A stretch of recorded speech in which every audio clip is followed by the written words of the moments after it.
What it's Scooby, and welcome back to After the Snap. I'm your host, Tasha Pierce.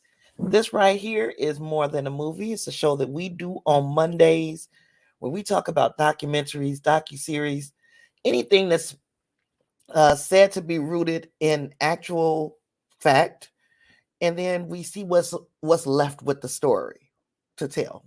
We get it? Yeah. So today we are going to be talking about a documentary that is on HBO Max. It is called DMX. Don't try to understand. And we're going to get to the film. But this is one of those kind of bizarre cases where we have the last year of our subject's life nearly completely documented. But of course, every story has a beginning. And I guess I'm going to give the kind of Cliff's Note version of DMX's chaotic childhood and the milestones that he achieved before he met his untimely end. So we are going to start from the very beginning.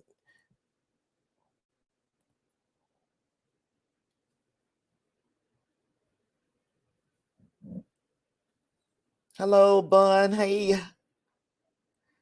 Okay, so in the beginning, I guess we'll talk about the man. He was born Earl Simmons. DMX came into the world on December 18th, so we are roughly right around his birthday, but he was born in 1970.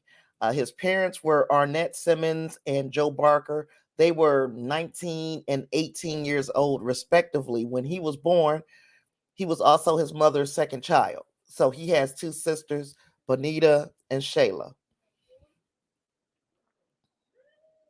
After his father kind of abandoned the family, which is kind of common, Earl was raised primarily by his mother and as one of Jehovah's Witnesses. And that's another strange little parallel with the story of Venus and Serena Williams. So he was a Jehovah's Witness as a youngster until he was struck by a car. Now, when he was struck by a car, I think he was roughly 10 years old. The driver's insurance, because the driver was drunk. So the driver's insurance wanted to give them $10,000. So $10,000 back in 1980 was like getting $33,000 today. That's a lot of money. His mother, Earl's mother, she allegedly said, "No, we won't take that money because we're Jehovah's Witnesses. We put our faith in Jehovah and we are self-sufficient." So now when Earl learned that, and we're going to call him Earl up until the point where he became DMX, okay? Earl found out that his mother had turned down this settlement, and it made him disillusioned with the religion. He felt like Jehovah's Witnesses had too much control over the lives of their members. So at that point, he had checked out mentally from being a Jehovah's Witness. And by the way, if you're keeping score, that's 2 strikes for the Jehovah's Witnesses. We got 2 stories that I've told, and both times stuff about that religion kind of made things harder for the family. We're going to move on. Keep that in your back pocket, though. So now, Earl was routinely abused at the hands of his mother and her kind of revolving door of boyfriends, which makes me ask, like, what was all this Jehovah's Witness talk? You got all these boyfriends running in and out. What was all the Jehovah's Witness talk? Because they don't allow that stuff. They do wield a lot of control over the members' lives, and that's one thing they don't play. Well, Earl was abused by his mother and her boyfriends, and then the injuries that he sustained from this abuse included, and this is heartbreaking, he had teeth knocked out. He went to school routinely with bruises all over his body, with cuts on his face. He was even locked in his room for an entire summer. The only thing they let him to come out of the room to do is go to the bathroom. So he spent an entire summer locked in his room This is allegedly, this is according to the memoirs and people who had, I guess, a need to know what was going on with him. And he also slept on the floor in a mice and roach infested apartment. So I guess this is what this lady was saying, that Jehovah was going to provide for her instead of taking the $33,000 like any other sensible person would have done. Anyway, so I want you to keep in mind, we just talked about DMX and all of the abuse that he suffered at the hands of the people who were supposed to be caring for him. So when I want you to keep these effects in mind as we discuss Earl's behavior later. The effects of child abuse on any person. Of course, you're going to have impaired brain development. And also, Earl was struck by a car. So I was hit by a car, and I'm going to tell you, you don't get to control your fall when you're hit by a car. Your head is going to hit the pavement. So I would not doubt that at least the head injury that he sustained as a young child plays into his subsequent behavior, but also the child abuse, poor physical health, psychological issues, which it is on record that Earl was bipolar, relationship issues. We'll learn a little bit more about how Earl moved around in his dealings with women a little later. Substance abuse, we'll talk about that a little later. Behavioral issues, we'll talk about that a little later. And being abusive to others, we're going to get to that sooner rather than later. So keep these things in mind now that you know what the effects of child abuse is, or what are the effects of child abuse on a boy, girl, man, child. What those things will do to you later in life or as you move through life. Abused children are going to lash out in any way they can. And this was no different for Earl. He began to exhibit behavior that was violent and delinquent. He stabbed a classmate with a pencil. He threw chairs at the teachers. He got drunk with his auntie when he was 7 years old. 7 years old. That was the same year that he was first put in jail. At 7 years old, he was stealing cakes from a local convenience store. He was caught. They threw him in jail. By the time he was just 10 years old, Earl had been expelled from school and he had been sent to the Julia Dickman Andrews Children's Home. He stayed there for 18 months. So now this is just a 10-year-old boy with all these problems. These are the effects of child abuse. We've already seen that there's a correlation. Not making excuses for Earl. I'm saying if this is on record as these people far smarter than me say that these are the effects of child abuse on a kid, and then he starts displaying this type of behavior, to me, he was failed. He was failed. We're going to move on. Of course, more effects of child abuse and neglect uh, include that the consequences could last a lifetime. So, okay, you were abused as a child. Oh, you'll just get over it. No, the consequences last your entire life. Childhood abuses and neglect tend to affect the victims for as long as they live. Uh, it will help to shape their perceptions about life and then the way that they approach various issues in life. And they are more than on more than one of the four perspectives, like behavioral, societal, physical, and emotional. These are things that are going to affect an abused child for the rest of their life. So before we pass judgment on people for their behavior, keep these things in mind. Put this info again in your back pocket for later in this episode. So that's a hell of a start in life for this kid, right? And while staying in this group home, Earl and an accomplice would attempt to burn it down. The other kid nearly lost his life. Uh, and once again, Earl was arrested.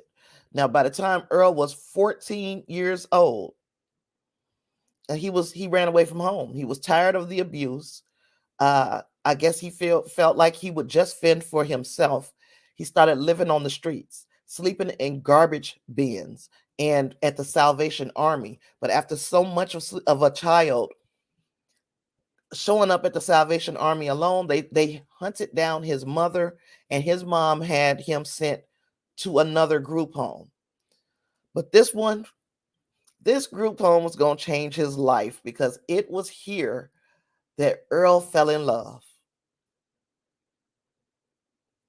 with hip hop. And I guess all of us have a similar point, and I don't know if all. If I guess if you're watching this, then you have to have some type of interest in DMX or the music, and so it's like trying to remember, when did you fall in love with hip hop?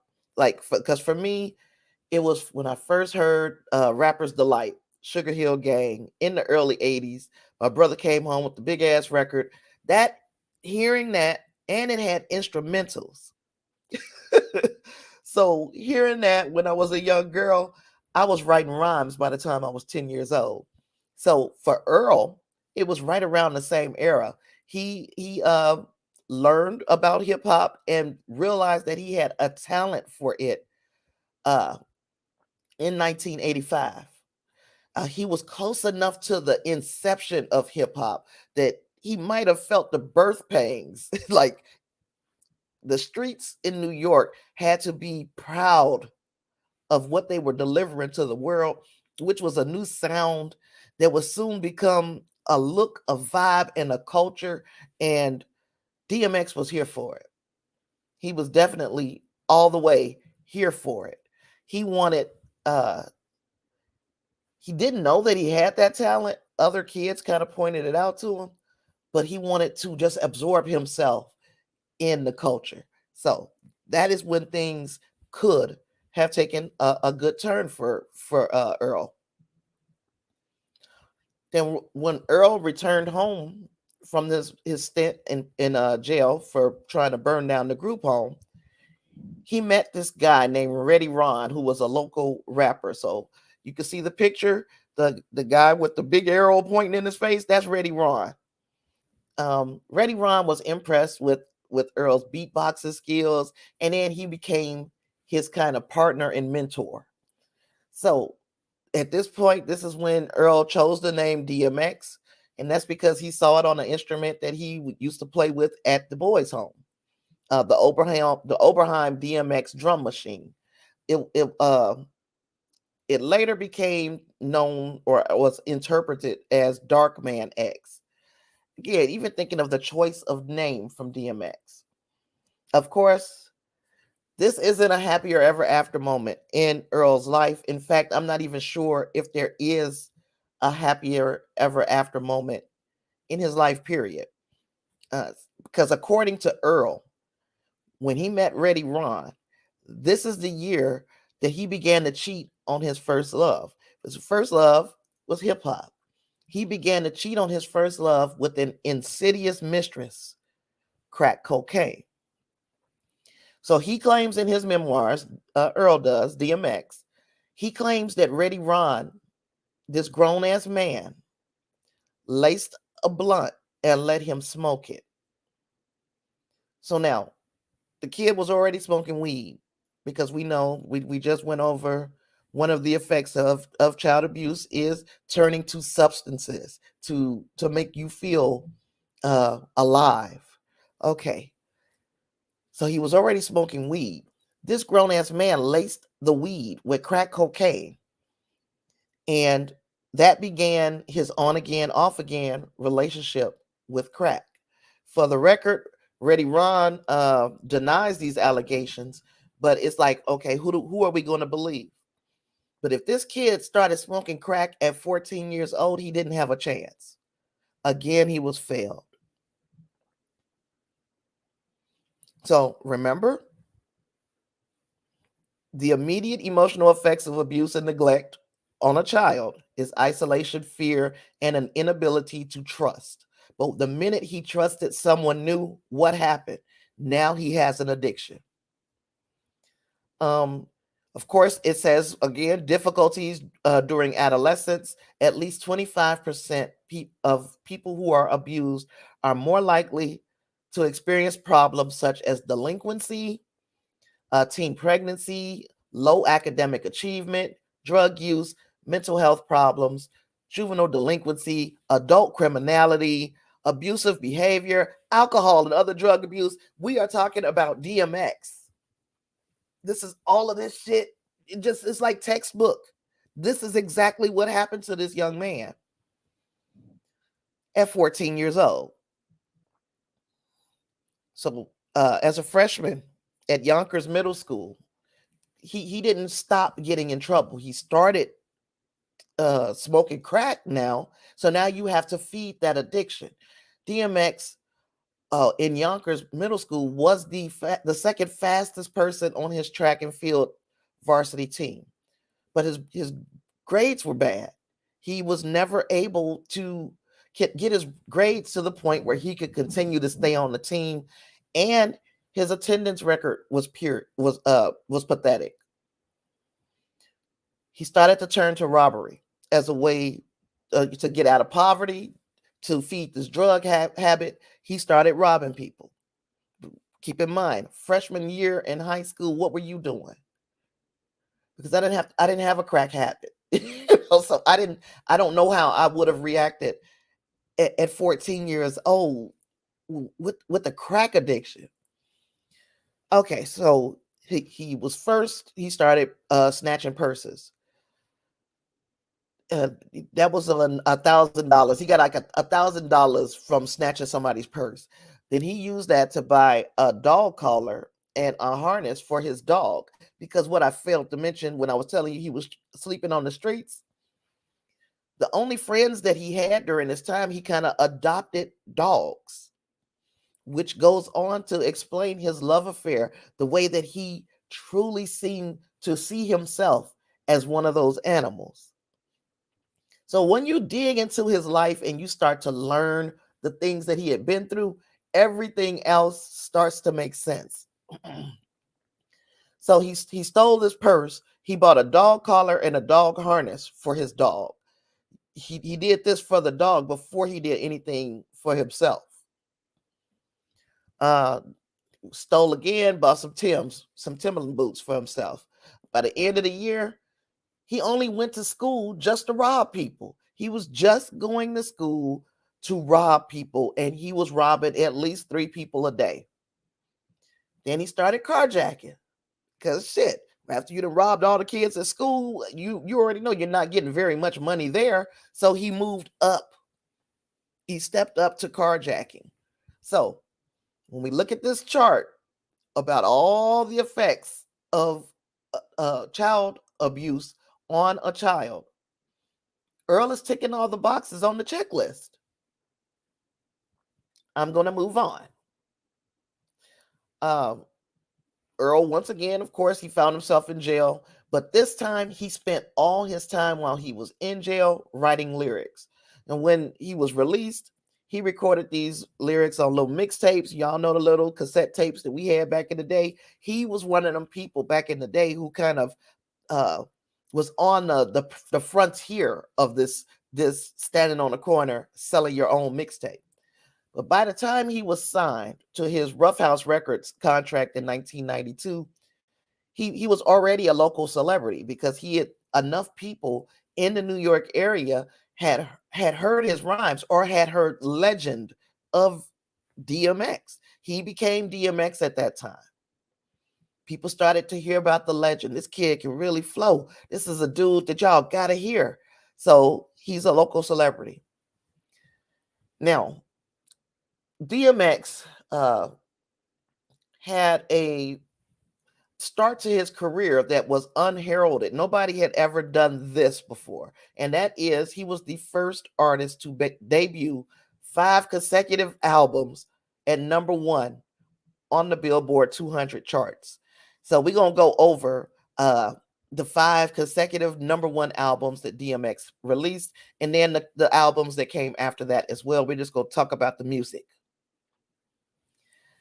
We're going to start with It's Dark and Hell is Hot. That's probably one of my favorites. You remember, stop, drop, shut them down, open up shop. Whoa, no. Y'all remember that song, the Rough Riders anthem. That came out May 1998. That was the first, his first major major record label deal CD, and he sold 5 million. Gosh, be just a second. I'm getting the hell spammed out of me right now. Okay, so that was 5 million records sold, which is ridiculous. Then it was Flesh of My Flesh, Blood of My Blood. That came out in 1998 in December. That one went multi-platinum. And that was the one that had, I'm slipping, I'm falling, I can't get up, I'm slipping, I'm falling. Y'all remember. I don't have to rap for y'all. But you remember, and that even is a description of his life. He was slipping, he was falling, he couldn't get up. Anywho, we're gonna move on. Then there was X. That was the third studio album that came out December 1999. That one had What These Bitches Want from a Nigga. Oh, y'all remember that song because he started flowing with all the girls' names. You know what song I'm talking about. Then came the Great Depression. That one went 3 times. Oh, I'm sorry. And then there was X, went 6 times platinum. The Great Depression came out in October 2001. That one went 3 times platinum. I didn't really like this CD, but he had that one song with Faith Evans, the I Miss You song, where he's talking about his grandmother and how he missed her. Yeah, that was a dope song, but I didn't particularly like the Great Depression. Then we went to Grand Champ. Grand Champ came out September 2003, and he had that one song, X gonna give it to you, gonna give it to you. Y'all remember that was featured in Deadpool. Yeah. So y'all remember the songs, y'all remember the music. That was the first 5 albums. These were the 5 that they were consecutive number one albums. You see, back in 1998, he dropped 2 albums in 1 year, which is like, you got to have some type of work ethic to do that shit. The dude was dope the first few albums. And I mean, there's a case, I guess, that he was dope for all his albums. These are the first 5. These are the ones that I'm most attached to. And of course, my favorite was probably I say I loved It's Dark and Hell is Hot, but Flesh of My Flesh, Blood of My Blood, probably my favorite. Then we get into Year of the Dog in 2006, August, and that was Lord Give Me a Sign. Y'all remember that song. August 2006. And then these other 2 albums was like compilation albums. What is this? The Definition of X, Pick of the Litter. That was a compilation album. When he left Def Jam, they put his shit out. They only had Undisputed. I couldn't even name one single off of Undisputed from September of 2012. I can't even name a single. That's how far I have fallen off of just like being on top of hip hop by that time. And I definitely can't tell you anything that's on this album that came out this year in I believe it was May.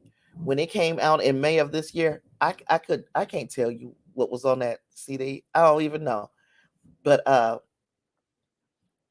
the shit this man was saying in his music, it was like you can feel either, number one, you feel that he is very connected, very raw and connected to the grungy life of New York, of a person who was struggling in the big city.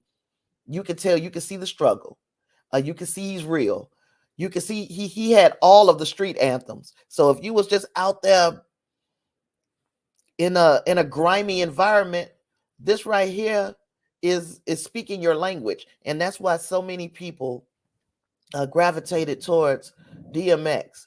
DMX was also famously known for saying a prayer uh, during his songs. I used to think, okay, why is he doing this? You talking all this crazy shit, because that's back when I used to judge people prior to knowing their circumstances. But now I get it.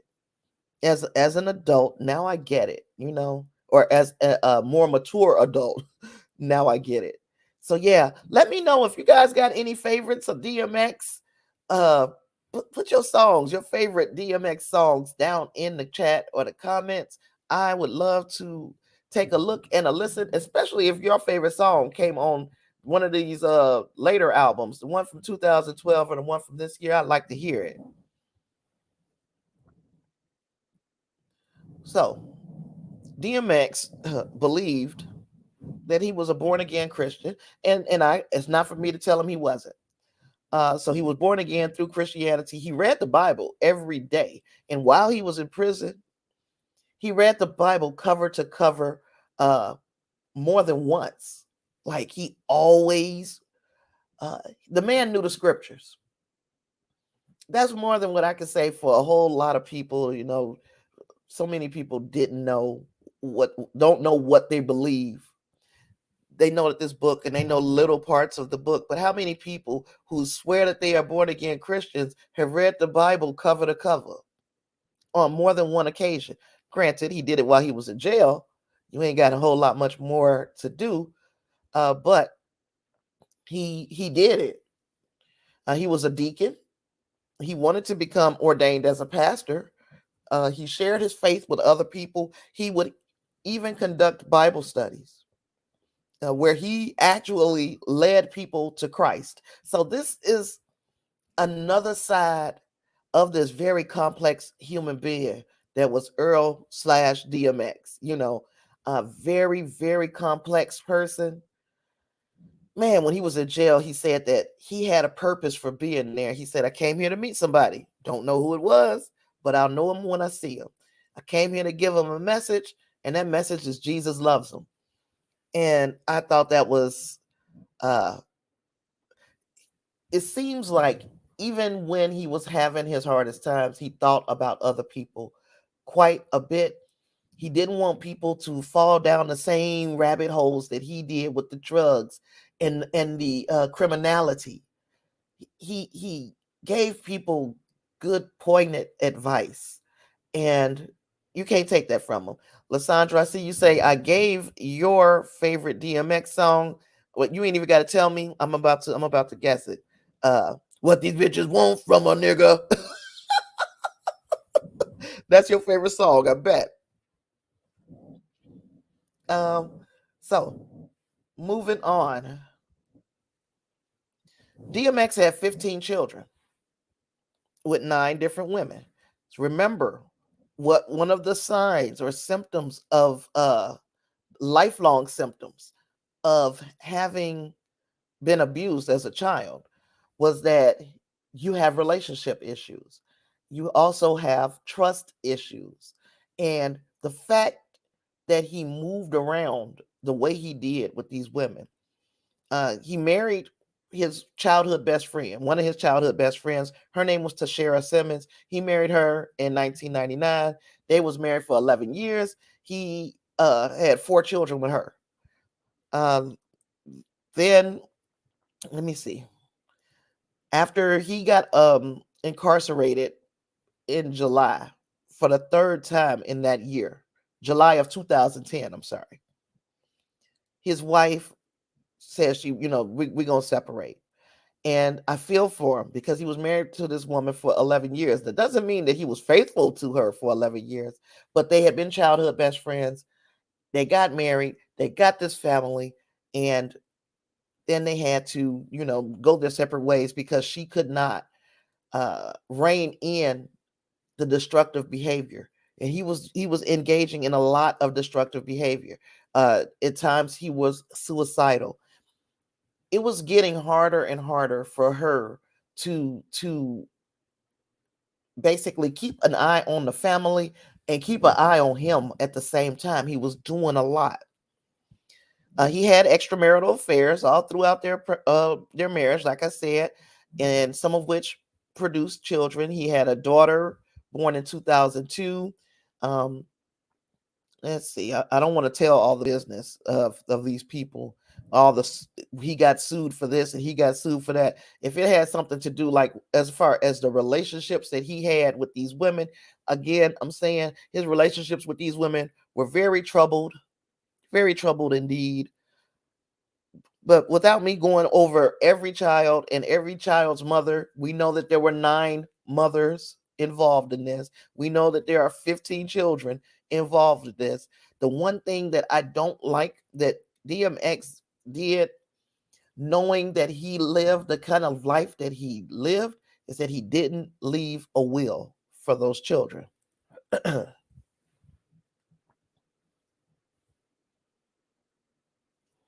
So we know DMX had a long history of criminal and delinquent behavior. He was jailed over 30 times throughout his life, beginning again when I'm talking about with up in his a life where he was going to have to serve a little time. Beginning from the age of 14, he was an addict. So don't feel judgmental about this man.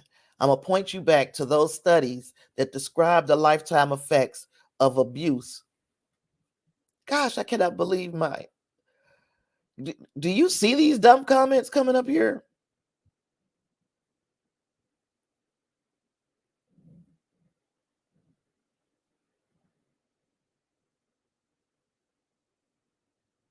I don't know how they came back.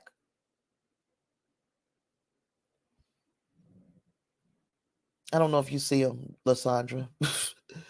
uh, so now, yeah, we know that there are lifetime effects of abuse. He's like a textbook version of what we say a child who was abused. He's textbook. So now, after his final stint in prison, he was met outside the gates of the prison by his family and friends to give him his triumphant return to society.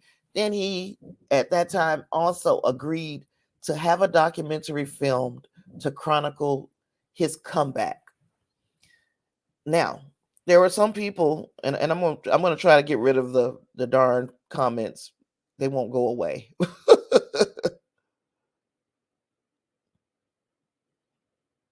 Maybe they gone now.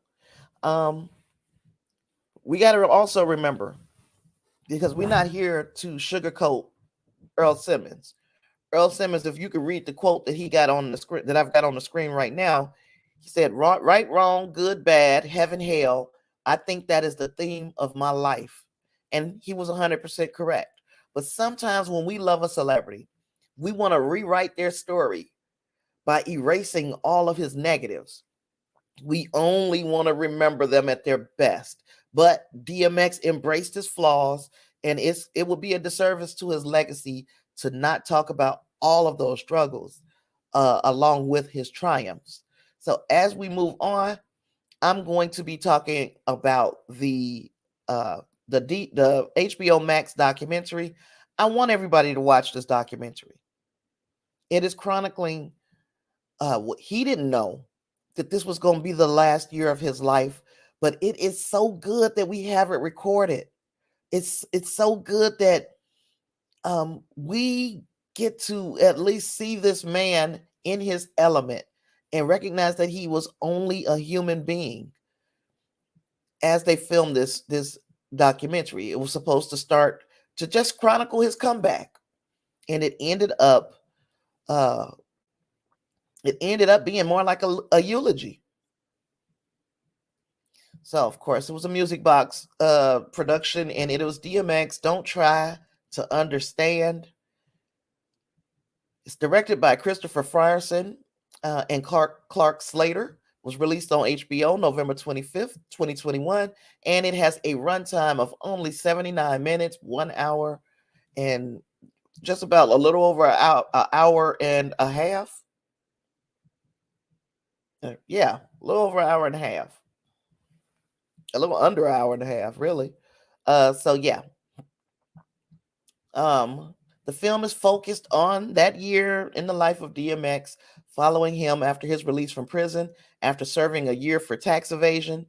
Because as we talked about the 30 times that he served time in prison, some of that shit was so fucking petty, and it was like we know we just gonna follow this man around because we know he's an addict. We know he's got self-destructive tendencies, so we know that eventually he's going to do something. That's the way I look at it. Uh, Not that he wasn't doing wrong things, but it was like he's an easy person to pick up. He's an easy arrest. You know he's going to do something. Let's just sit and watch his house until he does it.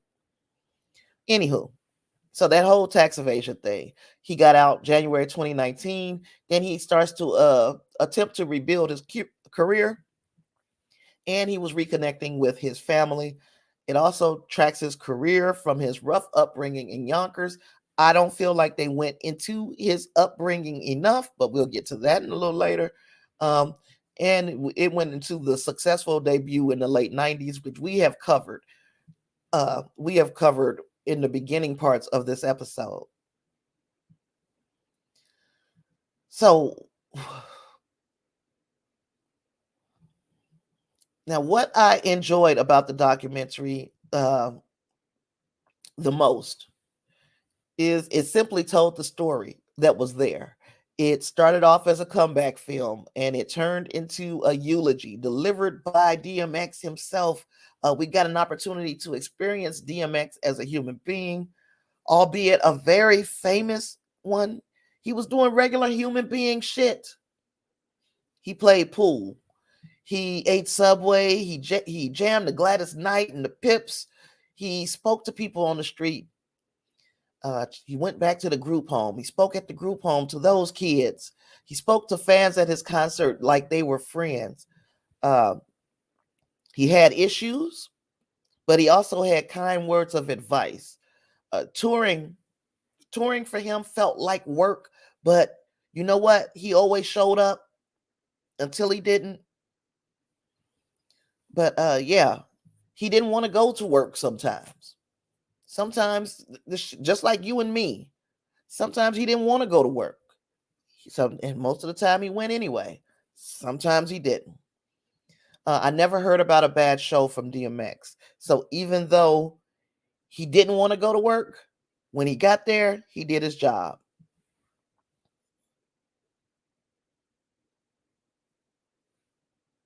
Let's see.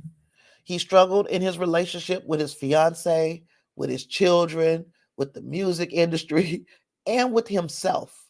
He struggled with his relationship with himself. There were so many times in this documentary that he would fall. Just like the song, I'm slipping, I'm falling, I can't get up. He would slip back into the ways of addiction. He would fall and he would get back up. He would get back up. Yeah, where was I? Where was I?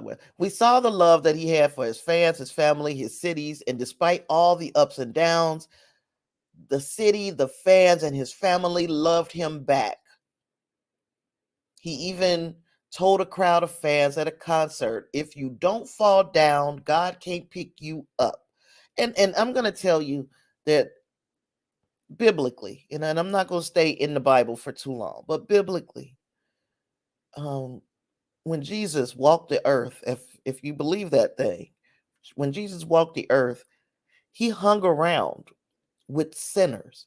He didn't run around with the people at the temple and the pastors and the Pharisees, and he didn't run around with them. He ran around with sinners because those are the people who needed help. And those other people, they thought they had all the answers. The people who needed help and embraced help, that's who he went to.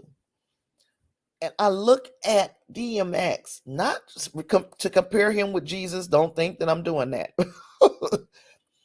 But I look at DMX as a person, a flawed human being who let you know that if you believe in the Bible, if you believe in God, if you believe in Jesus, he would have been the exact type of guy that Jesus would have hung around with. You can argue with me in the comments, but he would have. Um, so he had slipped. Of course, he had fallen, and he was picked up so many times, and uh he felt like he owed that to God. Now, a lesser man, a weaker man, would have crumbled, but he came from the poorest, worst beginnings to pull himself with some help. Sometimes the help wasn't much help at all, though. So he pulled himself from those poor, impoverished beginnings to being a name that all of us know. And to me, that is quite the accomplishment for somebody who faced all of the shit that this young man faced. I've got a son who's 27 years old, and he has not faced 1/3 of what of what Earl Simmons, DMX, faced. And I think that I don't think my son is strong, would be strong enough. He would fold under that. This You have to have a resolve. And I guess coming up in New York did not hurt. You got to have a resolve when you're going through a rough childhood to make something of yourself the way this man did, even if he disappointed himself and his fans and his family from time to time. He was an imperfect man, but it was those very imperfections that endeared him to others. I heard people in this documentary saying, "Oh, yeah, that man saved my life. The way he saved my," and there was a story, and there wasn't just one person. There were multiple people who had the same type of story about an interaction with DMX. And then these are strangers, but then the interactions with his children were strained. When they were strained relationship. Another thing that I really loved, however, is especially he's got his oldest boy, Xavier. They had a very strained relationship, and people made this entertainment. And of course, he made it entertainment. He needed a paycheck because he's an addict. um he signed on for reality shows and this reality TV shit simply to get the money because he's an addict. Okay, so we got that out of the way. He and Xavier had a scene in the documentary where they were together, and they made amends in this documentary. And to me, um, it has to be cathartic to that young man, where like we had a very public falling out about his drug use. Now I've forgiven him. He's asking for forgiveness. He's telling me he loved me. We standing in the middle of the street, just hugging and crying. I know he's glad he had the opportunity to do that with his daddy before he left this world. Yeah. There's not much to spoil about this film. We know a lot about what happened at the end of DMX's life, but it definitely does show us what it was like in X's chaotic orbit without sugarcoating shit, and that's what I liked about it. I feel like I walked away with a greater appreciate. Y'all know, I walked away with a greater appreciation for DMX / Earl Simmons, and how sinners sometimes do have soul. Earl Simmons passed away on April 9th, 2021, at the age of 50. His cause of death was a cocaine induced cardiac arrest. Um, New York mourned. The whole freaking city / state and the world mourned with her. So that's what I got for DMX. Don't try to understand. And I enjoyed it. I don't like to give ratings, especially because this is talking about somebody's real life, and what do we look like putting a rating on this man's life? But the way I feel about the music, the way I feel about what after learning more about him and looking into his life, how you I walked away with a different opinion, especially because when you're going through your as a young adult, when you're going through your late teens, maybe even all the way up to your early 30s, you look at life only through the lens of what you've experienced. So I didn't do that, so I can talk about this person. Or I don't have that problem, so I can talk about that person. And once you start to get older, and I think for me, late 30s, my mind starts to shift and it starts to go to what caused that person to what happened? What was the thing? What was the catalyst that made this person this way? Sometimes there is a reason. And I do believe that a lot of the reason that Earl Simmons, DMX, turned out the way he was from the way things started for him.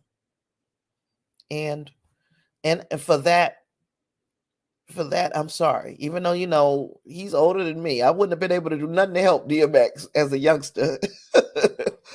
But yeah, it's like he accomplished so much in those 50 years. He probably lived 150 years in his 50 years on Earth. But but one thing that he did, he just was a misunderstood person from the beginning, and he was failed by so many systems. He was failed by his mother. He was failed by whomever, anybody who saw this young man. If the stories are not embellished, anybody who saw this young man with bruises and cuts and busted mouth and sleeping on a roach infested, rat infested floor, and if anybody who saw that and didn't do anything to help him are complicit in all of the problems that he had after that. All of them.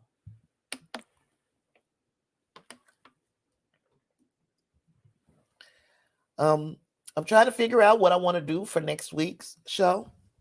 I was thinking being the Ricardos, and I might be leaning heavily in that direction. And that was the story of Lucille Ball and Desi Arnaz. Um, People of a certain age will remember watching the reruns of I Love Lucy and seeing the shenanigans that they got into. But they are going to be talking more about the life that Lucy and Desi Arnaz had together. So I'm interested in it, and it'll give me an excuse to learn more about Lucille Ball. If anything changes, you can always go over to the Facebook page where and that's the After the Snap Hangout is probably where you would want to be. That is where I will communicate anything that I change. Like if I decide, nope, I'm gonna do something else, or I'm not gonna do a show at all, because y'all know Spider-Man is coming up this week, and that is going to be a big deal for probably about 3 or 4 days at least. Uh, yeah. So join me here again next week, Monday, for More Than a Movie, unless you see something that says Tasha is not doing more than a movie. But you're gonna see me here first on Wednesday. So this week, Wednesday, I will be putting out the midweek meltdown, where we're going to talk about the middle of the week's entertainment news. It's going to be the day before Spider-Man No Way Home, so we might be doing a little pre-gaming for that big movie. And then the next time you'll see me after that will be Friday for movie review Friday, film review Friday, which of course is going to be Spider-Man No Way Home. So yeah, if you're into this stuff more, catch me here Mondays at 7 p.m. Central, where we will be talking another real life story. I'm going to dig as deep as I can get and get you some good information before we talk about the movie or documentary or whatever, so that we can get a better understanding of the person that we are covering. I don't know, was there any questions, comments, concerns? If not, I'm gonna get out of here. If you have a topic suggestion, though, send those to sinister.media.network@gmail.com. I will definitely appreciate knowing what you want to hear about next. Of course, you can always donate to the show You can do that at Cash App, Quinn's Mama, or on paypal.me/afterthesnap, or super chat, super stickers. I take everything. I don't discriminate. You can also become a patron, patreon.com/Tasha Pierce. There's some tiers up there. Choose a tier if you want to see me keep doing this stuff. You want to keep me going here. And yeah, and with all that being said, I don't have too much else. It's been fun today. And hopefully you guys watch that documentary. All right. Thanks for watching, and I will see you in the next one. Peace.